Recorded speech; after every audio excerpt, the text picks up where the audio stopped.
నిర్వహిస్తున్నటువంటి ఈ కార్యక్రమ నిర్వాహకులు సూర్ణ సోయ గారు మరియు వారి యొక్క కుమారుడు వారి యొక్క కుటుంబం మరియు అదేవిధంగా ఈ ప్రాంతంలో ఉన్నటువంటి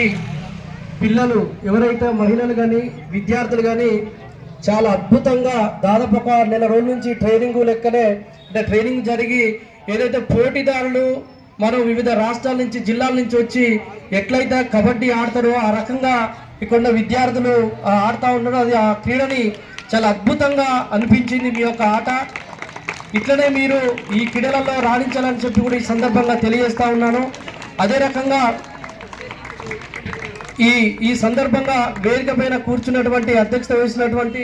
మన దైద సురేందర్ గారికి మరియు సిపిఎం పార్టీ జిల్లా కార్యవర్గ సభ్యులు ఆకుల రాజన్న గారికి,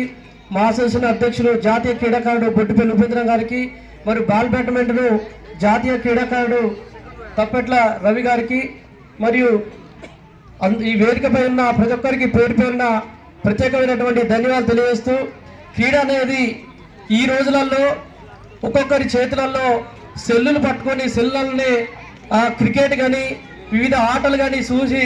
టైంపాస్ అయ్యేటువంటి ఈ సందర్భంలో క్రీడ ఒక ఆటలు ఆడాలంటే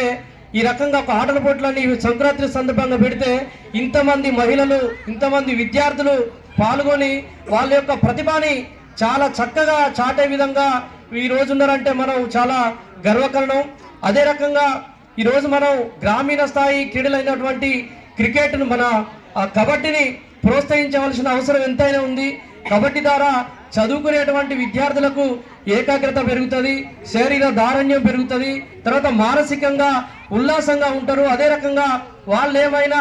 ఒకలా ఏదైనా చిన్న సమస్య వచ్చినా కానీ ఆ సమస్యకు విద్యార్థినిగా వాళ్ళే స్వతహాగా ఆ సమస్యకు పరిష్కార మార్గం కూడా ఆలోచించుకునే విధంగా ఒక క్రీడాకారునికి ఉంటుందని కూడా ఈ సందర్భంగా తెలియజేస్తా ఉన్నాను. కాబట్టి మీరు అంతగా కూడా అవకాశం ఉన్నంత మేరకు మీరు చదువుకున్నంత వరకు ఎంతవరకై చదువుతా అంతవరకు